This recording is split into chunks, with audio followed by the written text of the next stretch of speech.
Here's some tips and tricks to help you manage a challenging class.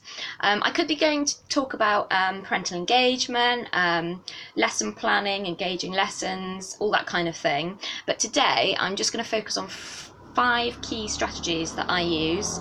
My experience is mostly in the Key Stage 1 classroom, so a lot of the strategies I use are based on children 4 to 7 years old, but you could use these for older children if you adapted them slightly. Okay, so number 1, I use a lot of songs for settling the children.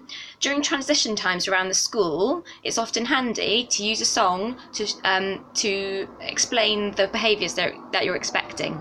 On Pinterest, you can find loads of them. They're all about crossing your legs, looking the right way, listening, that kind of thing. So they're quite handy after sort of lunch times, coming back for assembly times, any time where I feel like my class is working itself up a little bit, I use a song to calm them down. Okay, number 2, right, this sounds really obvious, but I can't stress it enough. Using the behaviour management system all of the time. So praise, praise, praise, praise, praise. Adjacent praise is really important, so praising a child next to someone that's doing the wrong thing. Hopefully you'll have a really quick result on the child that needs to be doing the right thing. Obviously consequences are so important. So it's not just the consequence of, oh, here's a visual yellow card, here's a visual red card, or whatever you have, but it's follow through on that. You must take some of their playtime. You must inform their parents if it's something serious. So they need to know that every time they make a bad choice, something gets followed through, and they also need a chance to repair that damage. So if they've had a consequence after that, they need an opportunity to write a letter of apology or that sort of thing. Okay, number 3, I'm always using the word we all the time. So it's, we would like you to do this, we love it when you do this, we're really happy with you because of this.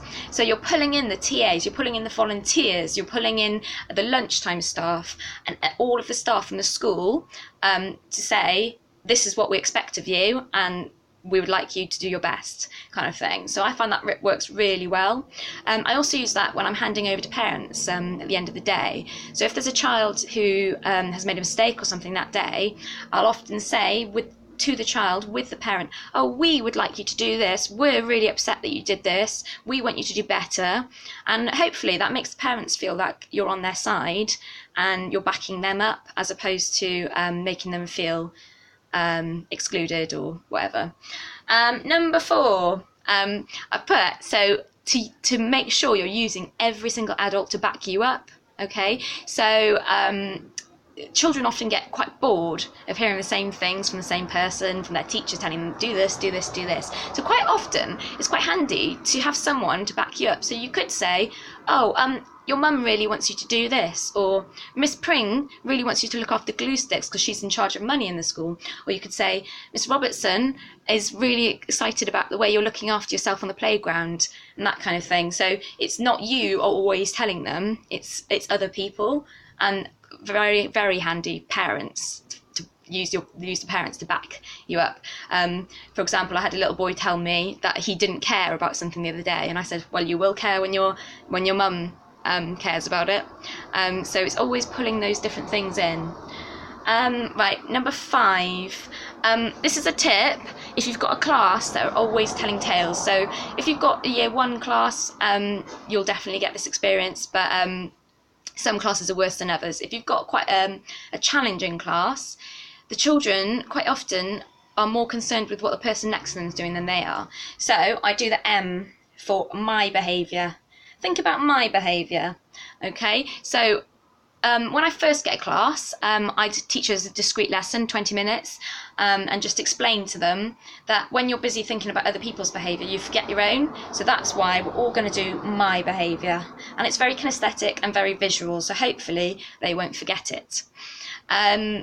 If you've got a challenging class in this area, you'll probably end up having to follow this up a lot for at least 2 or 3 months until they realise that you're serious about it. And also, when they come to tell me a tale, and I can tell it's a tale, I often just say stop, interrupt them, and just say, think about your behaviour.